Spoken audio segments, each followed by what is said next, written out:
ओम शांति। यह बाबा की सेवा के लिए नया चैनल चालू किया है। इस चैनल को सब्सक्राइब करें। ओम शांति। ओम शांति। Good morning. 22 मार्च 2022। मीठे मीठे बाबा की मीठी मीठी मुरली का मीठा मीठा मनन हम सब फरिश्ते मिलकर बाप दादा के साथ करते हैं। बाप दादा संदली पर बैठे हैं और हम सब फरिश्ते बाप दादा के सामने बैठे हैं। बाबा मुझे दृष्टि दे रहे हैं और वरदानों से भरपूर कर रहे हैं। बाबा बोले, आज की मुरली से क्या शिक्षाएं ली? मीठे बाबा, आज आपने हमें बहुत प्यारी प्यारी शिक्षाएं दी। बाबा, आज आपने कहा, मीठे बच्चे, अगर बाप से मिलन मनाना है, अगर बाप से मिलन मनाना है, पावन बनना है, तो सच्चे सच्चे रूहानी आशिक बनो। एक बाप के सिवाय किसी को भी याद ना करो। बाबा संगम पर आया और हमें कितना प्यार से समझाते हैं कि बच्चे, अगर भगवान से, परमपिता परमात्मा से, अपने पिता से मिलन मनाना तो क्या करना है, उसकी युक्ति बताई। दुनिया में भी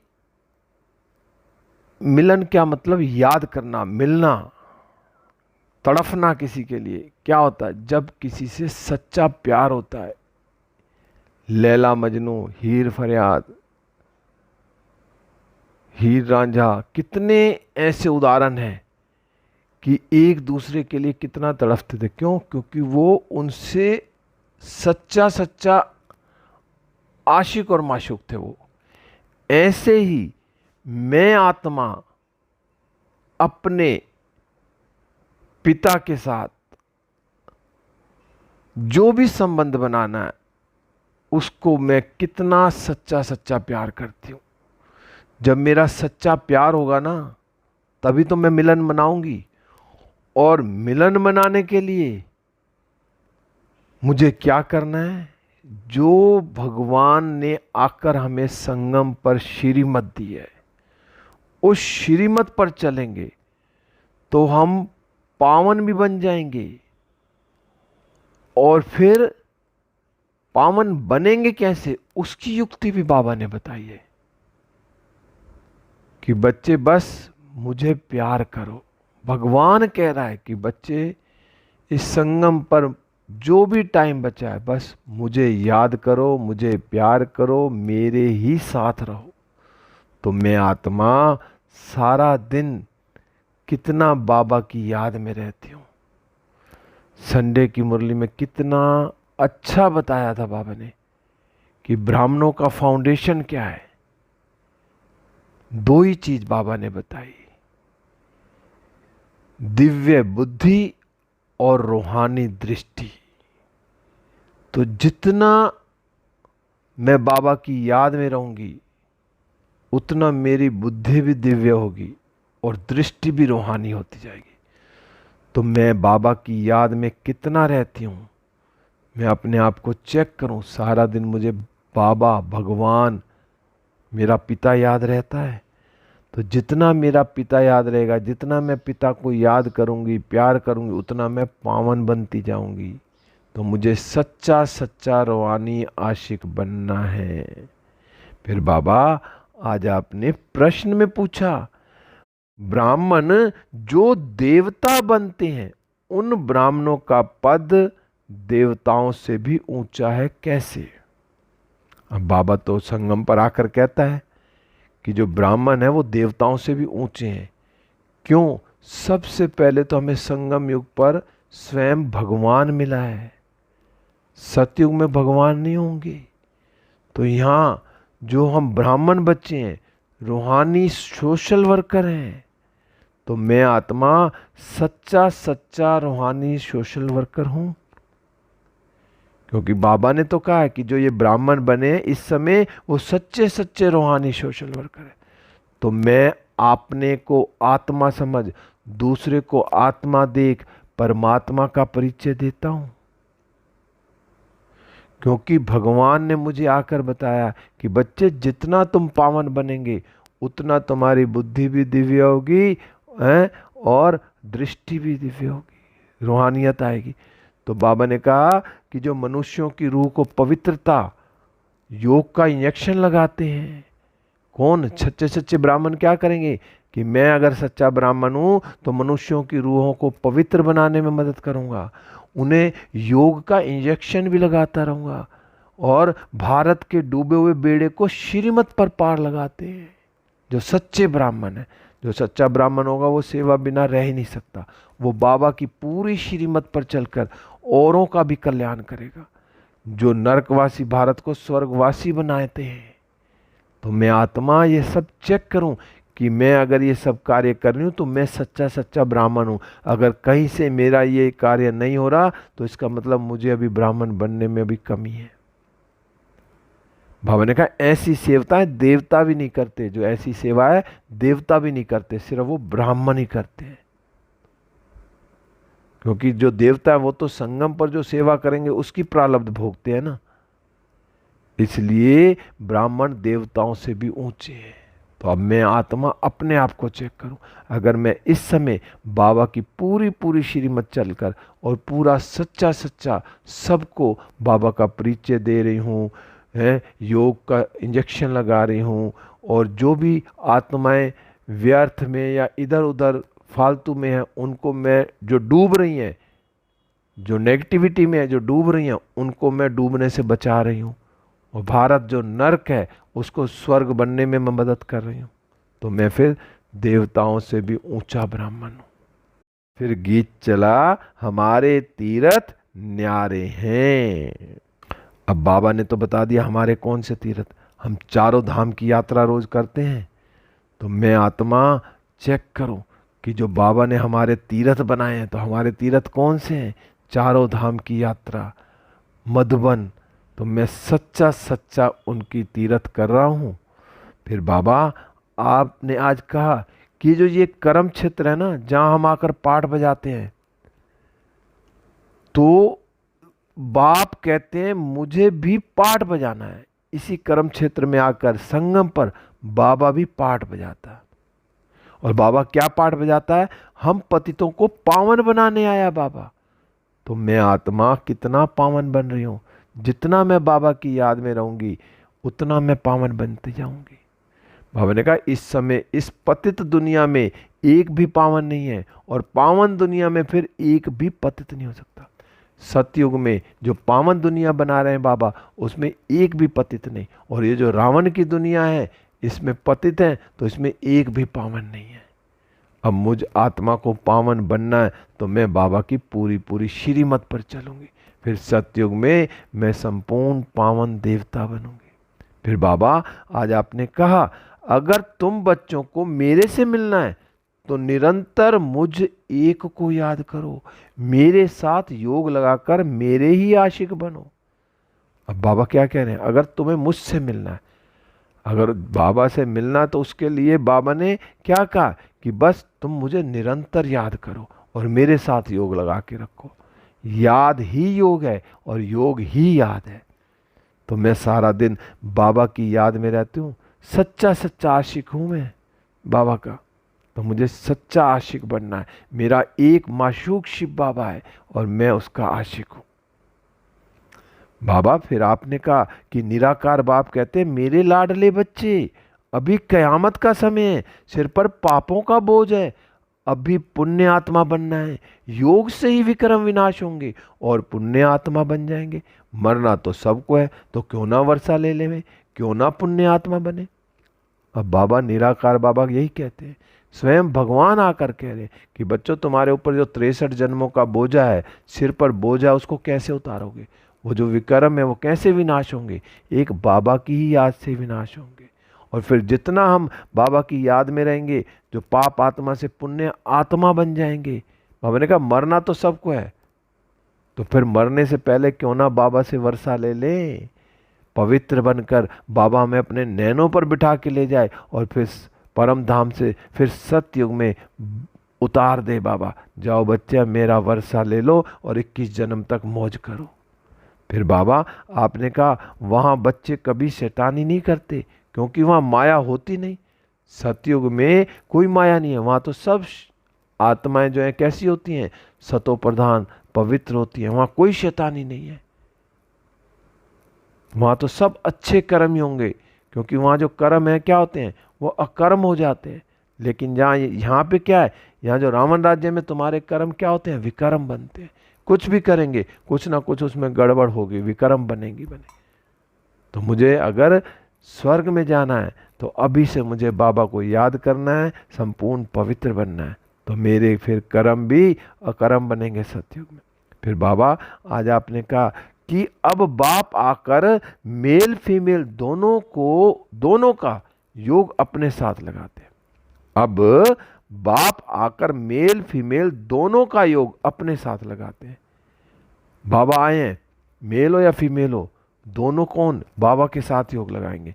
बाबा कहते हैं कि गृहस्थ व्यवहार में रहकर पवित्र बनो, घर में रहना है, गृहस्थ व्यवहार में रहना है, तोड़ निभानी है, बच्चों की पालना भी करनी है, अपनी रचना का सब देखभाल करना है, लेकिन पवित्र रहना है। बाबा ने कहा ये बहादुरी दिखाओ, गृहस्थ व्यवहार में पवित्र रहना सबसे बड़ी बहादुरी है, जो बाबा ने आकर हम बच्चों को बताया और बाबा ने ही हमें बनाया। योग बल से हम गृहस्थ व्यवहार में रहकर पावन बने। बाबा ने कहा इकट्ठे रहते काम अग्नि ना लगे, ऐसे रहकर दिखाओ तो बहुत ऊंच पद पाएंगे। बाबा ने कहा अगर गृहस्थ व्यवहार में योग में रहकर काम अग्नि नहीं लगे तो बाबा कहते हैं बहुत ऊंच पद पाएंगे। तो मैं आत्मा अपने को चेक करूं। बाबा ने कहा भीष्म पितामह जैसा ब्रह्मचारी बनना है, मेहनत है। भीष्म पितामह जैसा ब्रह्मचारी बनना है, लेकिन उसके लिए बाबा ने कहा मेहनत है। और मेहनत भी क्या है, बाबा ने तो आके उस मेहनत को भी आसान कर दिया। बाबा ने कहा लोग समझते हैं कि बहुत मुश्किल है, परंतु यह युक्ति तो बाप ही सिखलाते हैं। अब बाबा ने ऐसी युक्ति बता दी कि हम गृहस्थ व्यवहार में रहकर भी संपूर्ण पावन रहते हैं। फिर बाबा ने बताया कि मम्मा की शेर पर सवारी दिखाते हैं ना, परंतु ऐसे है नहीं। बाबा ने कहा जो मम्मा की शेर पर सवारी दिखाते हैं परंतु ऐसे है नहीं। तुम शेरनियां हो क्योंकि तुम 5 विकारों पर जीत पाते हो। चाहे स्त्री है चाहे पुरुष है, जिसने भी 5 विकारों पर जीत पाए वो सच्ची सच्ची शेरनी है। तो मैं आत्मा 5 विकारों पर जीत पहन के सच्ची सच्ची बाबा की शेरनी बनी हूं। भारत को स्वर्ग बनाती हूं मैं, क्योंकि मैं पावन बनूंगी तभी तो मैं औरों को बताऊंगी कि विकार में जाने से जो भारत पतित बन गया, नरक बन गया, अब फिर हम पावन बनकर उस भारत को स्वर्ग बना रहे हैं। तो ये सेवा करनी है। बाबा ने कहा यह ऊंची सेवा हुई ना, इसलिए शक्तियों के मंदिर बहुत हैं। इसलिए मंदिरों में क्या दिखाते हैं, शक्तियां दिखाते हैं, शक्तियों को दिखाते हैं, शेरा वाली, दुर्गा, सब। बाबा ने कहा मुख्य एक है, शक्ति देने वाला कौन है, शिव बाबा है। सच्ची सच्ची शक्ति तो एक शिव बाबा ही देते हैं और महिमा सारी उनकी है, एक शिव बाबा की। फिर जो जो मददगार हैं उन्हों का भी नाम है। मेल्स पांडवों को भी महारथी कहा जाता है। फिर जो जो बाबा की सेवा में मदद करते हैं तो उनका भी नाम है, उनको पांडव कहते हैं, बाबा कहते हैं। फिर बाबा ने बताया आजकल तो ठगी बहुत है, अब चेक करें क्या ठगी है। बाबा ने कहा आजकल तो ठगी बहुत है, गृहस्थी गुरु बनकर बैठ जाते हैं, पवित्रता की बात उठाते नहीं। वहां तो बाप कहते हैं पवित्र बनो तो बच्चा कहलाओ, पावन बने बिगड़ तो रजाई नहीं मिलेगी। तो बाप से योग जरूर लगाना। फिर वही बाबा ने आके कहा कि बाबा से योग लगाना। दुनिया में तो कितने महात्मा क्या हैं, क्योंकि वो दुनिया में कहते नहीं कि तुम पवित्र बनो, गृहस्थ में रहकर पावन बनो। अगर वो ये कह दें तो वो दुनिया वाले उनके पास जाए ना, क्योंकि ब्रह्मा कुमारियों के अंदर यहाँ पे कम लेकिन वैरायटी है। क्योंकि अगर यहाँ ब्रह्मा कुमारियों में अगर ये कह देना कि एक नियम छोड़ दें कि पवित्र रहना जरूरी नहीं है, तो भीड़ मच जाए लेकिन भगवान का पहला नियम ही क्या बनाया है कि बच्चे पवित्र बनो, क्योंकि सतयुग में जनसंख्या कम होगी, जो देवता कम होंगे। जो देवता कम इसलिए कि यहाँ जो इस समय संगम पर जो ब्राह्मण सच्चा सच्चा ब्राह्मण बनेगा वही तो देवता बनेगा। तो उन साधु महात्माओं में हिम्मत नहीं है कि दुनिया वालों को कहे कि पूरा पावन बने। तो बस बाबा ने क्या कहा कि पवित्र बनो बच्चे और मुझे याद करो, बाबा के साथ योग लगाना, तभी हमें क्या मिलेगी, रजाई मिलेगी, नहीं तो रजाई नहीं मिल सकती।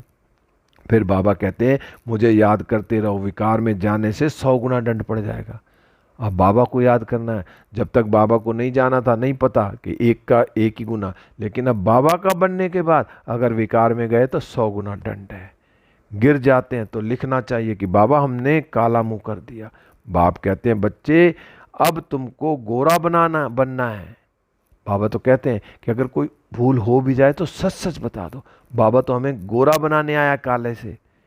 बाबा ने कहा कृष्ण को श्याम सुंदर कहते हैं ना, क्योंकि उनकी आत्मा इस समय काली हो गई है, फिर ज्ञान चिता पर बैठ गोरी बनेगी। ये खेल है काले और गोरे बनने का, ये जो 84 जन्मों का खेल है, इसमें हमें अब गोरा बनने का समय है। तो मैं आत्मा कितना गोरा बन रही हूँ, संपूर्ण पवित्र बनना है।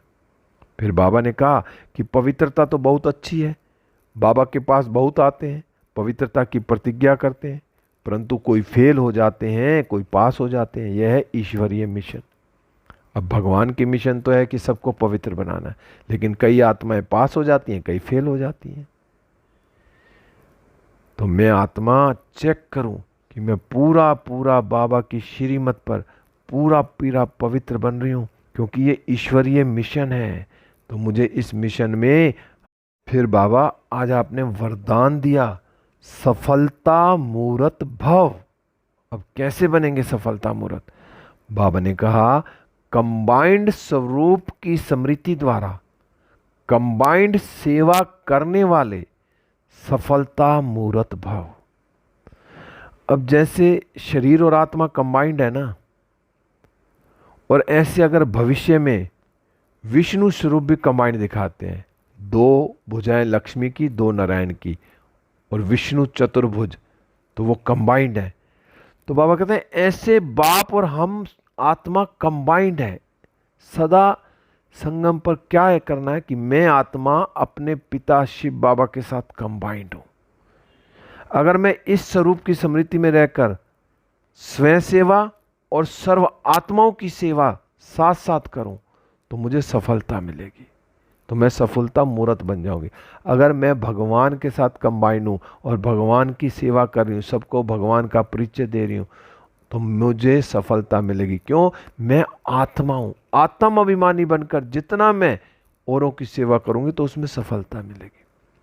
बाबा ने फिर कहा कि ऐसे कभी नहीं कहो कि सेवा में बहुत बिजी थे इसलिए स्वयं की स्थिति का चार्ट ढीला हो गया। कभी नहीं कहना कि सेवा में थे तो योग। बाबा इसलिए बार बार कहते हैं कि बैलेंस बना के रखना है। सेवा करते हुए भी बाबा की याद रहे। करण करावनहार कौन है? बाबा है। सेवा किसकी है? बाबा की है। बाबा मेरे थ्रू करा रहा है, मेरे को इस लायक समझा है, तो मैं बाबा के साथ सदा अटैच रहूं। जब मैं बाबा के साथ हूं, क्यों? आत्मा और परमात्मा, क्या बाबा ने कहा ना कंबाइंड रहना है। मैं बाबा के साथ कंबाइंड हूं कि मैं बाप के साथ कंबाइंड हूं, मैं आत्मा। तो जितना मैं कंबाइंड रहूंगा सेवा भी करते हुए, तो फिर मेरा चार्ट ढीला नहीं होगा, फिर मेरे सारे दिन की दिनचर्या भी अच्छी होगी। बाबा ने कहा ऐसे नहीं जाओ सेवा करने और लौटो तो कहो जी माया आ गई, मूड खराब हो गया। बाबा ने कहा कभी भी ऐसे सेवा नहीं करो। सेवा करके आओ तो बल्कि उमंग उत्साह बढ़ जाना चाहिए हमारा कि आज तो बाबा के साथ मैं सेवा करके आई हूँ, इतनी आत्माओं को ज्ञान दिया, इतनी आत्माओं को बाबा का परिचय दिया। खुशी होनी चाहिए, ना कि बल्कि जाएं और थक के आ जाएं और मूड ऑफ करके जाएं और डिस्टर्ब होके आ जाएं। ऐसा नहीं, जब भी सेवा पे जाएं उमंग उत्साह के साथ जाएं, बाबा के साथ जाएं, और वापस आएं तो उमंग उत्साह के साथ आएं कि आज बाबा ने मेरे से सेवा कराई। तो बाबा ने कहा सेवा में वृद्धि का साधन ही है स्वयं और सर्व की सेवा कंबाइंड हो। सेवा में वृद्धि तब आएगी जब मेरी भी साथ साथ सेवा हो रही है, औरों की भी साथ साथ सेवा हो रही है, कि मैं भी साथ साथ ऊपर की ओर जा रहा हूँ, नीचे की ओर नहीं जा रहा, तभी हम सफलता मूर्त बनेंगे। फिर बाबा आज आपने स्लोगन में कहा कि हद की इच्छाओं की अविद्या होना ही महान संपत्तिवान बनना है। अब मैं आत्मा चेक करूं, अब मुझे कोई इच्छा तो नहीं है, मैं इच्छा मात्रम अविद्या हूं। सारे साधन हो लेकिन किसी के मोहताज ना हो। अगर वो नहीं है तो हम कहें जी इसके बिना तो काम नहीं चलता। कोई इच्छा नहीं रखनी। सेवा में हर चीज, गाड़ी है तो सेवा करने जा रहे हैं, नहीं है तो नहीं जाएंगे जी, नहीं। जो है साधन जैसा भी है, मुझे सेवा करनी है तो करनी है, लेकिन मुझे कोई इच्छा नहीं रहो। तो इच्छा की भी क्या हो जाए, अविद्या हो जाए, तब हम कौन होंगे, तो महान संपत्तिवान बन जाएंगे। फिर आज मम्मा के माँ वाक्य हैं। मम्मा ने आज कहा कि जो निराकारी दुनिया और साकारी दुनिया का विस्तार बताया मम्मा ने आज, कि जो उस दुनिया में कोई सूर्य चांद का प्रकाश नहीं है, बल्कि वो दुनिया तो स्वयं अखंड ज्योति तत्व है, जो बिल्कुल स्थूल तत्वों से अति सूक्ष्म है। जो परम धाम निराकारी दुनिया है, वहां तो क्या है, सिर्फ वहां आत्माएं हैं, अखंड ज्योति जलती है। शिव बाबा, हमने कहा जैसे साकार सृष्टि 5 तत्वों की बनी हुई है ना, आकाश, वायु, अग्नि, जल और पृथ्वी, इसमें भी पृथ्वी है स्थूल तत्व जहां रहते हैं, और उससे सूक्ष्म है जल। एक के बाद एक तत्व का बताया, और उनसे सूक्ष्म तत्व है अग्नि, और उनसे फिर सूक्ष्म है वायु, और फिर है आकाश तत्व। अब जो ये 5 तत्व है ना, अति सूक्ष्म, ये अखंड ज्योति महत्व है। और जो इस स्थूल सृष्टि से उस पार निराकार दुनिया है, जहां फिर हम आत्माएं अंडे मिशल ज्योति रूप में रहती। इस साकार रूप में तो ये 5 तत्व हैं, और वहां हम आत्माएं कैसे रहती हैं, ज्योति बिंदु, अंडे मिशल, अपने परम पिता के साथ रहते हैं। तो ब्रह्मांड से अलग है, ये साकार सृष्टि अलग है और वो अलग है। तो 2 दुनिया हो गई, निराकारी दुनिया और साकारी दुनिया, और इसके अलावा कोई दुनिया। ओम शांति। अब हम सब फरिश्ते उड़ चले विश्व ग्लोब पर। बाप दादा की किरणें मुझ पर आ रही हैं और मुझसे चारों ओर फैल रही हैं। बाबा की सारी किरणें रंग बिरंगी सुख, शांति, आनंद, प्रेम और पवित्रता की सारे विश्व की 800 करोड़ आत्माओं पर, प्रकृति के 5 तत्वों पर, 9 ग्रहों पर, पशु पक्षी जीव जंतुओं पर, महासागरों पर, सब पर जारी। सारा विश्व सतो प्रधान होता जा रहा है, और मैं फरिश्ता बाबा के साथ सूक्ष्म वतन में दृष्टि लेते हुए वरदानों से भरपूर होकर वापिस इस देह रूपी मंदिर में हूँ। बाबा की किरणें मुझ पर। मैं कौन? मैं चमकती हुई आत्मा हूँ। ओम शांति, ओम शांति। शुक्रिया बाबा, शुक्रिया बाबा।